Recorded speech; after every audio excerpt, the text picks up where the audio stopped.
Olá! Na aula de hoje vamos continuar a falar das disponibilidades hídricas, recursos de água doce, claro, e em continuação do que tínhamos visto na aula anterior, vamos falar já não dos rios, dos cursos de água, porque esses já os abordamos, mas vamos falar de outras formas de disponibilizar água à superfície terrestre. Para a semana falaremos das disponibilidades hídricas, mas aquelas que estão reservadas no subsolo. Vamos lá a isto. Então, relativamente às disponibilidades hídricas de superfície, excetuando os rios que já vimos, temos as barragens.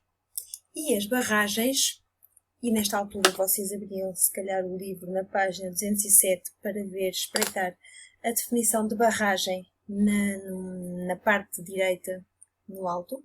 Tem lá a definição de barragem, já sabem que devem sublinhá-la. E diz então a definição de barragem que é uma construção elevada no leito de um curso de água. Portanto, a barragem é aquela construção que vocês conhecem, que já viram imagens no PowerPoint quando passaram. É aquela construção onde vocês têm um leque de água, uma albufeira de água que está ali presa, reservada, e que basicamente é construída sobre um rio, portanto significa que aquela água vem da parte mais a montante do rio, ou seja, a parte que está mais próxima da nascente. O rio segue o seu percurso, aquela água é ali, digamos que trancada, reservada, presa, dentro daquela estrutura construída, fica ali com os objetivos que vamos ver daqui a mais uns minutos e podem abrir-se as comportas e ela sairá, ou seja, o rio perseguirá o seu objetivo em direção à foz. O que vai ser útil em épocas que possa existir, por exemplo, maior quantidade de água porque choveu mais, porque há mais abundância de recursos hídricos, ou então também em épocas de maior seca, e portanto esta regulação vai ser interessante em termos da água que entra e da água que sai para regular o caudal que está presente nos rios, mais a montante, nascente, ou mais a jusante, foz. Mas lá iremos. Então já sabem que a barragem é uma construção elevada sobre o leito de um rio e que permite regular o seu caudal. Vamos lá ver então. As barragens, quando começaram a ser construídas, nem sei onde, tinham e continuam a ter sempre como objetivo gerir uma regularidade dos recursos hídricos. Ou seja, porque é irregular ao longo do ano?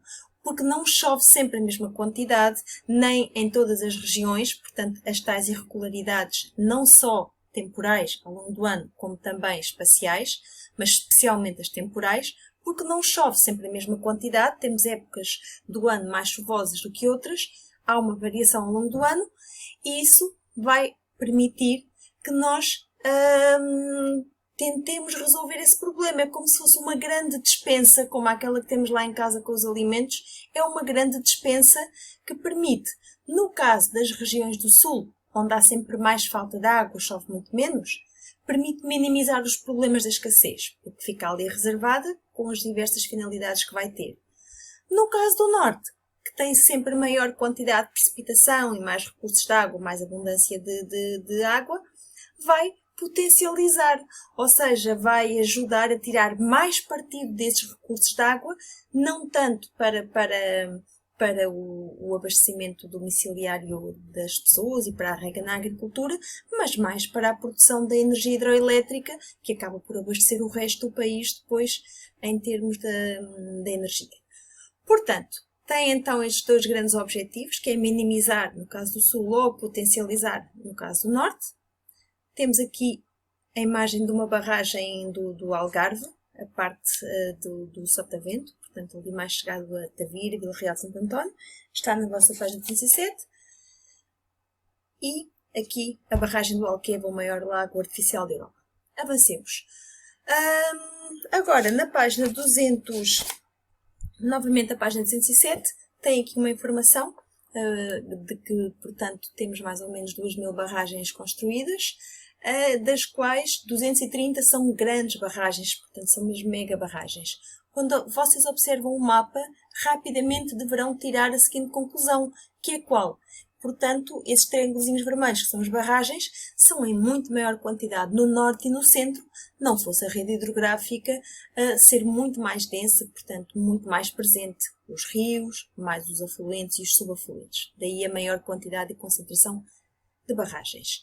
Dizer também que temos vindo a aumentar sempre, ao longo das décadas, a nossa capacidade em termos de barragens e que no presente momento a aposta é mais nas pequenas barragens, as mini hídricas ou mini centrais hidroelétricas. Depois veremos também isso um pouco mais à frente. Portanto, Portugal aumentou cerca de 32 vezes a sua capacidade de armazenamento de água. Não chove, temos cada vez mais problemas de seca, mas em contrapartida temos muito mais capacidade de barragens para armazenar essa água, desde que ela exista e desde que os rios que temos comuns com Espanha nos permitam também, ou seja, que a vizinha Espanha nos permita chegar água às nossas barragens.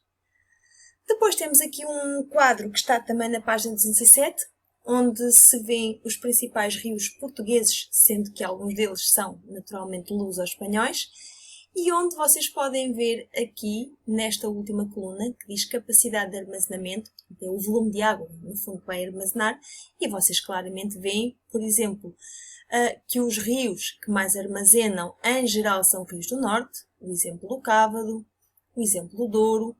Depois temos aqui o Tejo, que é um exemplo de rio do centro, mas que, como sabem, como se lembram na aula passada, na última matéria que passaram, vocês viram que o rio Tejo é aquele que tem a maior albufeira, a maior bacia hidrográfica em termos de área em Portugal, em território português. Daí estes 1750 hectómetros cúbicos. E depois aparece este número aqui, fenomenal, 3.660 relativo ao Guadiana. Não é porque chova muito no sul, naturalmente, é só porque a construção da barragem é a maior da Europa e acaba por ser uma gestão conjunta com Espanha, onde os acordos efetuados com esse país levam a que, de facto, tenha que existir esse volume de água na barragem do Alqueva. Ela foi construída com essa dimensão e com esse objetivo, porque, como sabem, todo o Alentejo é a região,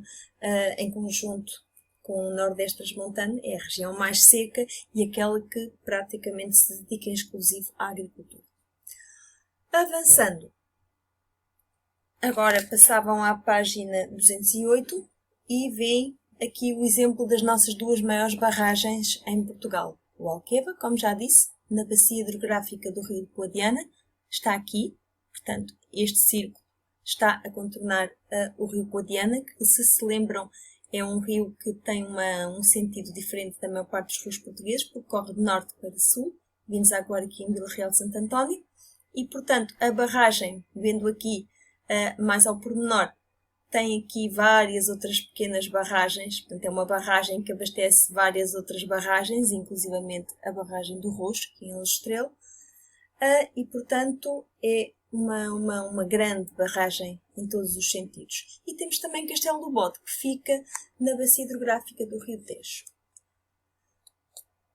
Rapidamente ver aqui as finalidades ou fins, se quiserem, ou objetivos das barragens em geral. Portanto, é a rega, especialmente no sul, por causa da mais irregular distribuição da precipitação e da menor rede hidrográfica. A rega é uma das grandes finalidades, que o diga a nossa agricultura e o que se passa atualmente no Alentejo.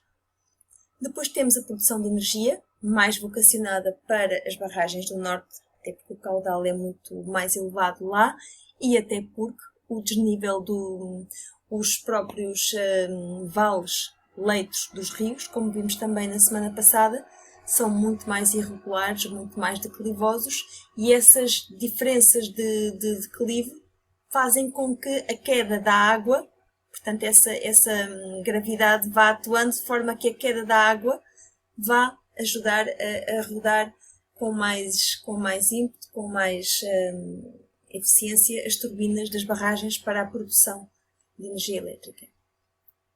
Temos o abastecimento de água para fins domésticos e industriais, ou seja, fins domésticos são todos os usos que têm a ver com as lavagens domésticas, a lavar a roupa, a alimentação, a lavar a louça, portanto, tudo o que tem a ver com as casas das pessoas, ou vá também as escolas, os centros de saúde, os hospitais, e temos os usos industriais, como sabem, as indústrias são das atividades mais consumidoras de água. Depois temos ainda, como falei há pouco, o controle das cheias. O que é que isso quer dizer? Pois se estiver a chover espetacularmente no Rio Guadiana, por exemplo, mais a montante, ou seja, mais para perto da nascente do Rio Guadiana, naturalmente que faz sentido que se deixe passar mais água no sentido descendente, no sentido da foz, para ficar reservada na barragem e evitar a cheia no troço do rio que está mais para montante. Ao contrário, imaginem que na parte mais a sul do rio, mais a sul, portanto mais junto à foz, está a haver consequentemente cheias, porque está a chover demasiado, então naturalmente que nós vamos fechar as comportas da barragem e não vamos permitir que passe água para esse troço do rio. Portanto, como tem as comportas e reserva água na albufeira, é uma forma de controlar a quantidade de água que queremos a percorrer os rios, até nos afluentes dos rios que desaguam nos rios principais. Portanto, controla as cheias e regulariza o caudal dos rios. Se, por exemplo, os rios afluentes do Rio Douro estiverem com um volume de água, um caudal de água inferior ao que devem ter, naturalmente que vai fazer-se com que a água passe da barragem, de uma barragem qualquer construída no Rio Douro, vai fazer-se com que passe mais água para esses ditos rios, para que se componha, em geral, o volume médio.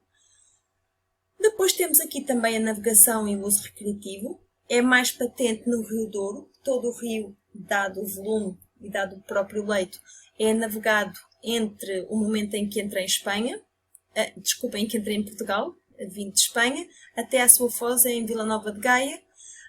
O Rio Tejo não é tão navegado, o Rio Guadiana menos ainda, só aquela parte final do troço, já mais para perto de Vila Real de Santo António, vai entre Mértola e Vila Real de Santo António.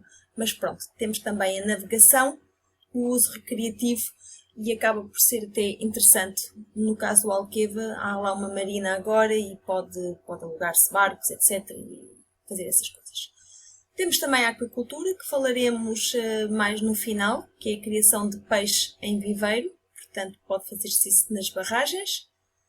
E temos também a recarga dos aquíferos, ou seja, as barragens ajudam a carregar as águas subterrâneas, de que vamos falar para a semana, que se infiltram e vão abastecer as toalhas freáticas, os lençóis de água subterrâneos.